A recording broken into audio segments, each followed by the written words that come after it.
எல்லாருக்கும் வணக்கங்க. என்னன்னு சொல்லி கேட்டிங்கன்னா, புதையலுக்கு பேர் போன ஒரு உலகத்திலே richest temple in the world அப்படின்னு சொல்லி கேட்டிங்கன்னா, நம்ம எல்லாருக்குமே தெரியும். கேரளாவில் இருக்கக்கூடிய பத்மநாப சாமி கோயில் தான். அது வந்து பார்த்திங்கன்னா, அதோடைய வரலாறு என்ன, அதை ஏன் திறந்தாங்க, அது என்னென்ன ஆரம்பிச்சிச்சு, அதோட ஆரம்பம்ட்டு இன்றைக்கி வரைக்கும் என்ன நடக்குதுன்றத நம்ம தெரிஞ்சுக்கலாம். என்னன்னு சொல்லி கேட்டோம்னா, அதாவது 5ஆம் நூற்றாண்டில் கட்டப்பட்ட கோயில் தான் வந்து பார்த்திங்கன்னா அனந்த பத்மநாப சாமி கோயில். அது வந்து பார்த்திங்கன்னா திருவிதாங்கூர் சமஸ்தானத்தில் இருந்துச்சு. அதோட அன்னைக்கு பழைய பேர் திருவிதாங்கூர் சமஸ்தானம். இன்றைக்கி வந்து கேரளா இருக்கக்கூடிய பத்மநாப சாமியோடைய பழைய பேர் தான் வந்து பார்த்திங்கன்னா அந்த ஊரோட பேர் வந்து பார்த்திங்கன்னா திருவிதாங்கூர் சமஸ்தானம் அப்படிங்கிறத நீங்கள் தெரிஞ்சுக்கோங்க.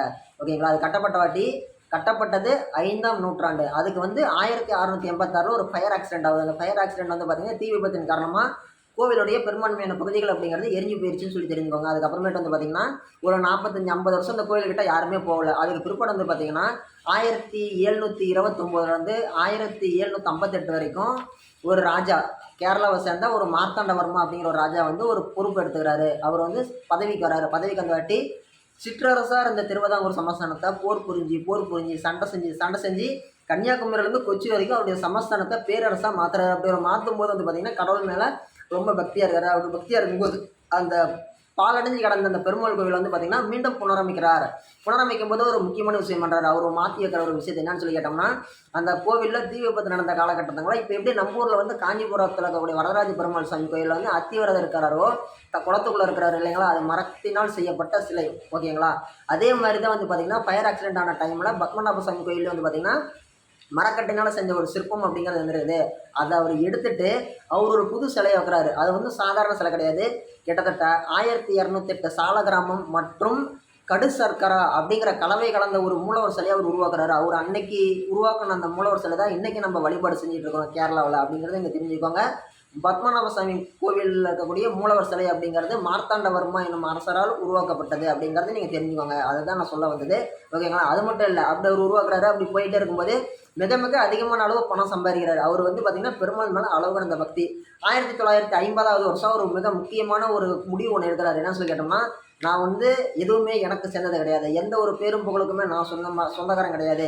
நம்ம ஏஆர் ரகுமான் ஆஸ்கார் அவார்டு வாங்கும்போது சொன்னார் இல்லைங்களா, எல்லா புகழும் இறைவனுக்கேன்னு. அது போலயே வந்து பார்த்திங்கன்னா இந்த ராஜா மார்த்தாண்டவர்மா என்ன பண்ணுறாரு, எனக்குன்னு எதுவுமே சொந்தம் கிடையாது, எந்த பேரும் புகழும் எனக்கு சொந்தமானது கிடையாது, இனிமேல் இந்த நாட்டுக்கு அரசன் நான் கிடையாது. பத்மநாப சாமி கோவில் இருக்கக்கூடிய பத்மநாப பெருமாள் தான் வந்து பார்த்திங்கன்னா இந்த கோவிலுக்கு இந்த தேசத்துக்கு அவர் தான் ராஜா.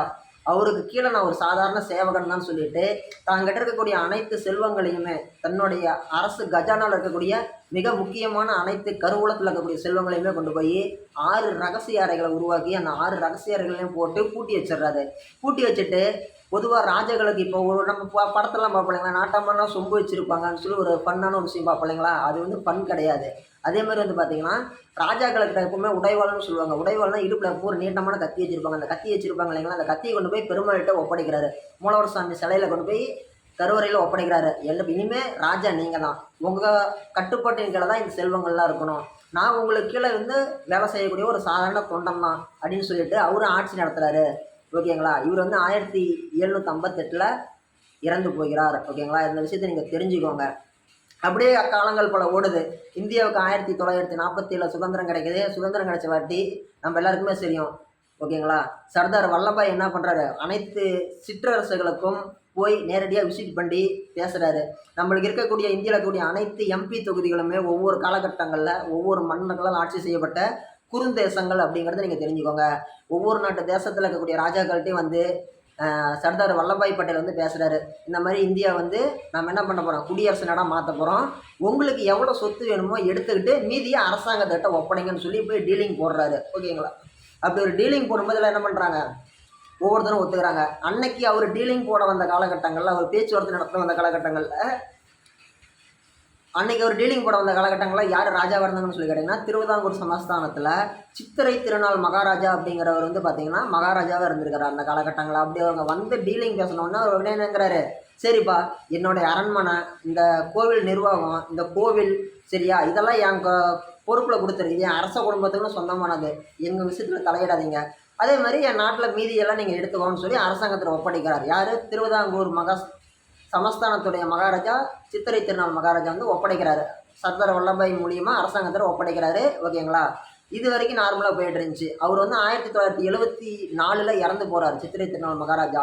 இதை மட்டுமே ஒரு அடிப்படையான கான்செப்டாக வச்சு, ஓகேங்களா, பத்மநாபன், அதே ஊரில் சேர்ந்த பத்மநாபன் அப்படிங்கிறவர் என்ன பண்ணுறாரு, கோர்ட்டில் மாவட்ட நீதிமன்றத்தில் ஒரு கேஸ் ஒன்று ஃபைல் பண்ணுறாரு 2010 காலகட்டங்களில். ஃபைல் பண்ணி என்ன சொல்கிறாரு, இந்த மாதிரி சித்திரை திருநாள் மகாராஜாவுக்கும் சர்தார் வல்லபாய் பட்டேலுக்கும் இடையில இருக்கக்கூடிய ஒப்பந்தம் அப்படிங்கிறது உண்மை தான். அந்த ஒப்பந்தம் அப்படிங்கிறது மகாராஜா இறந்த உடனே முடிஞ்சு போயிடுச்சு. ஓகேங்களா. அந்த கோவிலுக்குள்ளே 6 ரகசிய அறை இருக்குது. அந்த 6 ரகசிய அறைகள் இருக்கக்கூடிய பணங்காசெல்லாம் மன்னர் குடும்பமே எடுத்து செலவு பண்ணுறாங்க. முன்னாங்க என்ன இருக்குன்னு எல்லாருக்கும் தெரியணும். ஸோ அந்த 6 ரகசிய அறைகளை திறக்கணும், கோவிலுடைய பொறுப்பெல்லாம் அரசாங்கமே எடுத்துக்கணும் அப்படின்னு சொல்லிட்டு பத்மநாபன் அப்படிங்கிறவர் மாவட்ட அமர்வு நீதிமன்றத்தில் சிறப்பு வழக்கொன்று போடுறாரு. ஓகேங்களா.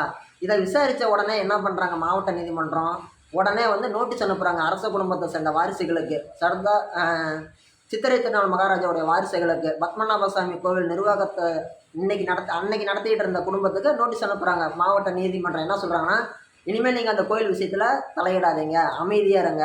நாங்கள் இந்த வழக்கை விசாரிக்கிற வரைக்கும் அந்த கோவில் சாவி எங்ககிட்ட தான் இருக்கும். மெயினாக அந்த 6 ரகசிய அறைகள் இவங்க சொல்லியிருக்கிறாங்களே அதை நாங்கள் பூட்டி வைக்க போகிறோம்னு சொல்லி ஒரு நோட்டீஸ் சொல்கிறாங்க. உடனே மன்னர் தரப்பு என்ன பண்ணுறாங்க, உடனே நீ மாவட்ட நீதிமன்றம் தானே போவ, நான் வந்து மாநில உயர்நீதிமன்றத்துக்கு போகிறேன்னு சொல்லி கேரள அரசாங்கத்தோட உயர்நீதிமன்றத்தில் போய் வழக்கு கொடுக்குறாங்க. வழக்கு கொடுத்த உடனே அவர் என்ன பண்ணுறாங்க, கோர்ட்டில் ஏப்பா மாவட்ட நீதிமன்றமே அதை பூட்டி வைக்க சொல்கிறாங்க, நீங்கள் மன்னர் தரப்புனா அது அப்போ, இன்றைக்கி எல்லாருமே சமம் அப்படின்னு சொல்லி என்ன பண்ணுறாங்க, உடனடியாக அந்த 6 கதவை திறந்து பார்க்கணுன்னு சொல்லிட்டு ஒரு அறிக்கை ஒன்று விட்றாங்க.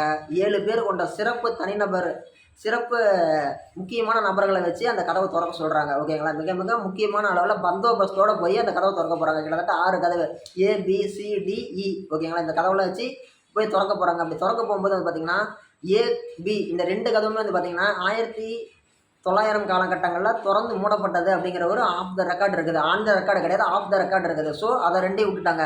C அப்படிங்கிற கதவை திறக்கிறாங்க, 3ஆவது இருக்கக்கூடிய கதவை ரகசிய அப்படி திறந்து பார்க்கும்போது வந்து பார்த்திங்கன்னா எல்லாருக்குமே தெரியும். இதை திறந்த நாள் என்னைக்குன்னு சொல்லி கேட்டிங்கன்னா 2011 ஜூன் 28. அன்றைக்கெல்லாம் இந்தியாவே வந்து இன்றைக்கி இருக்கிற அளவுக்கு அன்றைக்கி மாடர்ன் ஃபோன் டெக்னாலஜி இதெல்லாம் கிடையாது. செய்தி பார்த்தா தான் தெரியும். நம்ம தமிழ்நாட்டில் எடுத்துட்டோம்னா தமிழ் செய்தி சேனல். ஓகேங்களா. அது வந்து சாயங்காலம் 6 மணிக்கு போடுவாங்க. அது வரைக்கெல்லாம் இப்படியே பார்த்துட்டு இருப்பாங்க. உடனே அப்டேட்னா எஃப்எம்ல கேட்டுக்கலாம். அப்படிலாம் ஆர்வமாக கேட்டுட்டு இருந்தாங்க. ஓகேங்களா. எல்லாருக்கும் என்ன தெரியும், ஒரு பழைய காலத்து கோயில் என்னமோ சம்திங் இருக்குது, சம்திங் ஸ்பெஷல்னு தான் நினச்சாங்க. ஆனால் அதை திறந்து பார்த்த வேண்டியதாக இருக்குது. ஒரு மிகப்பெரிய அதிசயம், ஒரு ஆச்சரியம். என்னன்னு சொல்லி கேட்டோம்னா, அவங்க உள்ள என்ட்ரி அவங்க போய் வந்து பார்த்திங்கன்னா வெள்ளி தங்கம் இப்படி தான் என்ட்ரியாக இருக்கிறாங்க. உள்ளாடி போய் பார்த்தாங்கன்னா மிக மிக அரிய வகையால் இருக்கக்கூடிய ரத்தனங்கள், வைரங்கள், வைடூரியங்கள், நவரத்னங்கள், கிட்டத்தட்ட 1 கிலோ மதிப்புடைய தங்கத்திலான பெருமாளுக்கு அபிஷேகம் பண்ணுற குடங்கள், 18 அடி நீளமுடைய பஞ்சலோகத்தில் செஞ்ச ரங்கநாதரோட சிலை, கிட்டத்தட்ட 10 கிலோ எடையுள்ள சாமிக்கு போடக்கூடிய காசு மாலை, இப்படி எவ்வளவோ எக்ஸட்ரான்னு போயிட்டுருக்குது. அதோடைய விஷயம் வெளியில் தெரிஞ்சவொடனே பயங்கரமான அளவில் பப்ளிசிட்டி ஆகுது.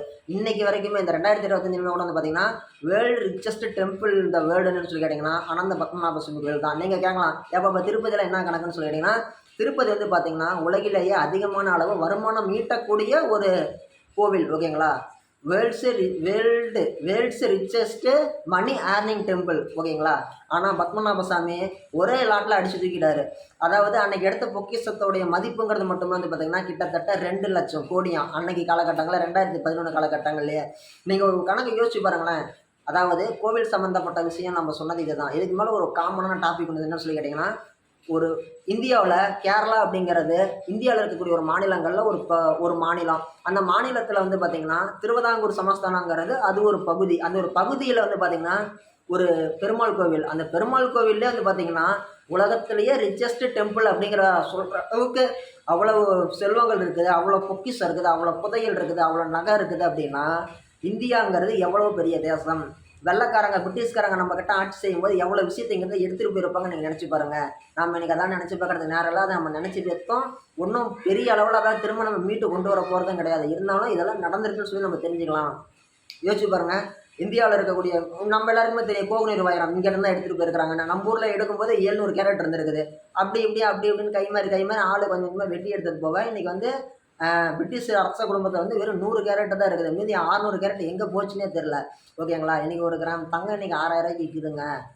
700 கேரட் வைரம்னா என்ன வேலை, என்ன மதிப்பு, இதெல்லாம் யாருக்கிட்ட போய் சேர்றது? இந்த மாதிரி வந்து உலகத்தில் நிறையா நடந்துகிட்டு இருக்குது. ஓகேங்களா. இனிமேட்டே நம்ம நிறைய விஷயங்கள் தெரிஞ்சுக்கலாம். எவ்வளோ நேரம் உலகத்தில் வந்து எந்த மொழியிலேருந்து கேட்டிருந்தாலும் சரி, எவ்வளோ நேரம் கேட்டிருந்த எல்லாருக்கும் ரொம்ப நன்றி.